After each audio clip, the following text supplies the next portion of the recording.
अंदर पूरे के पूरे दाखिल हो जाओ।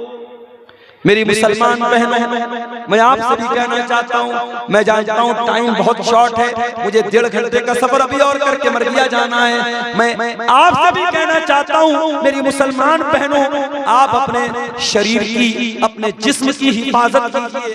ये अल्लाह ताला ने आपको अमानत के तौर पे दिया है।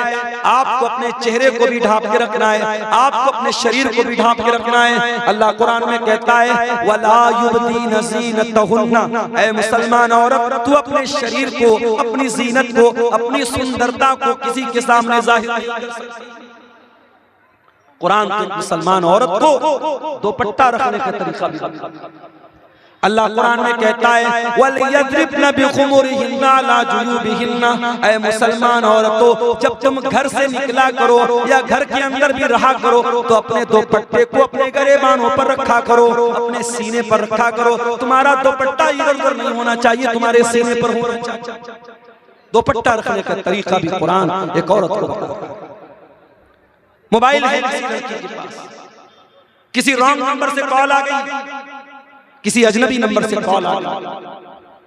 अब लड़की को बात तो करना है, फोन आया है, अब वो बात कैसे करे? एक अजनबी नंबर से कॉल आया तो एक मुसलमान लड़की अगर रॉन्ग नंबर से कॉल आई है तो बात कैसे करेगी?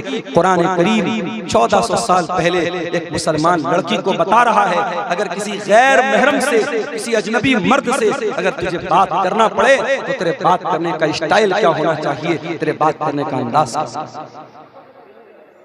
फरमाया फला तखज़ाना बिल कौल, ऐ मुसलमान औरत, तू अपनी आवाज में लचक पैदा मत करना।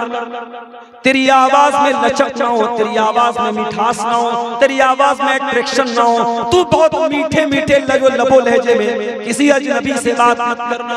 फयतमअल लज़ी फी क़ल्बिही मरज़, हो सकता है कि सामने वाले के दिल में खिचड़ी पकने लगे, वो तुम्हारे बारे में गलत सोचने लगे, इसलिए किसी गैर मर्द के साथ मीठे अंदाज में बात करना, कड़े अंदाज में। तुम्हारा अंदाज ऐसा हो सामने वाला समझ जाए यहाँ मेरी दाल गलने वाली नहीं है, यहाँ मेरा मसला हल होने वाला नहीं है। तुम्हारा जब मोबाइल पर बात करो या तुम्हारे घर पे कोई अजनबी आ जाए, तुम्हारे बाप से कोई काम है, तुम्हारे भाई से कोई काम है और घर में इत्तेफाक से कोई जेंट्स नहीं है, कोई मेल नहीं है और औरत को बात करना है, तो कुरान कहता है तुम्हारे बात करने के अंदाज में कड़कपन होना चाहिए, कड़ापन। मेरे अजीजों, मेरे भाइयों, इस्लाम में पूरे के पूरे दाखिल।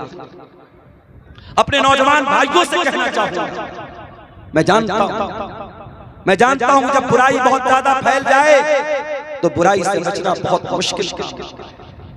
ये दौर सोशल मीडिया का दौर है, ये दौर गर्लफ्रेंड और बॉयफ्रेंड बनाने का दौर है, ये दौर हराम रिलेशनशिप का दौर है, ये हराम रिश्तों को आज समाज में प्रमोट करने का दौर है।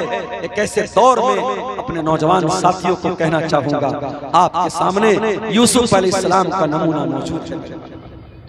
यूसुफ अलैहिस्सलाम भी बहुत खूबसूरत थे, बहुत स्मार्ट थे, बहुत हैंडसम थे, बहुत खूबसूरत थे और एक लड़की ने, एक औरत ने उनको दरवाजे बंद करके बंद कमरे में उनको गलत काम करने की दावत दी थी। मगर यूसुफ अलैहिस्सलाम ने क्या कहा था?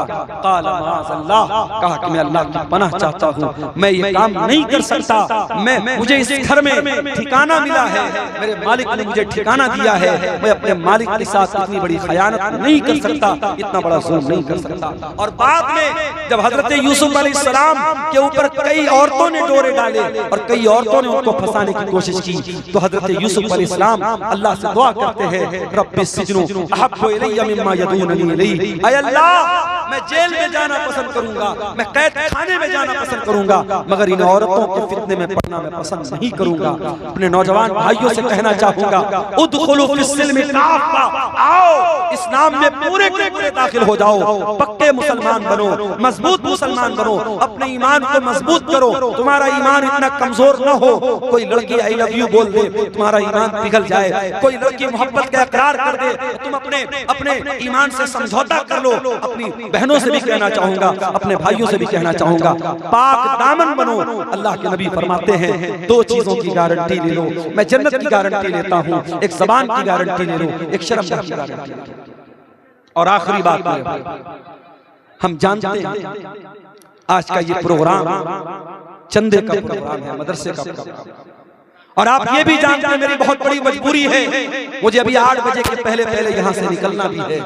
मैं जानता हूँ जलसे का जो मेन टाइम है उस टाइम मैं आपके बीच में नहीं रहूंगा, मगर ये जलसा आपके गांव का है, ये जलसा आपके इलाके का है। इस जलसे को कामयाब करना आपकी जिम्मेदारी है। और जलसा कामयाब तब होगा जब आप दिल खोल करके यहाँ आएंगे और इस मदरसे में अपना ताउन देंगे, अपना चंदा देंगे, अपना दान देंगे। और मैं एडवांस में आपके लिए दुआ करके जाता हूँ, जितने भाई आज इस मदरसे के अंदर ताउन करेंगे, अपना दान देंगे, अपना चंदा देंगे, मैं उनके लिए दुआ करके जाता हूँ। अल्लाह उनकी तमाम दुनिया की मुसीबतों को दूर कर दे, अल्लाह उनको दुनिया और आखिरत में हर मुसीबत से महफूज रखे। अगर वो उनके घर में कोई बीमार है, अल्लाह उनको शिफाए कामिल अता फरमाए। मेरे प्यारे साथियों, हालात इस कदर नाजुक हैं, इस वक्त फितनों का दौर है और हमें इन फितनों के दौर में अपने ईमान को बचाना है, अपने बच्चों को दीनी तालीम देना है। और ये मदरसे ये वाहिद ऑप्शन है जहाँ हमारे मदरसों को दीनी, हमारे बच्चों को दीनी तालीम मिलती है। इन मदरसों को बचाना, इन मदरसों के वजूद को बचाना ये हमारी जिम्मेदारी है। दुआ है अल्लाह ताला से हमें इस मदरसे का ताउन करने की तौफीक अता फरमाए। रब्बुल आलमीन हमें कहने सुनने से ज्यादा अमल करने की तौफीक दे। आमीन। व आखिर दावाना अनिल हम्द।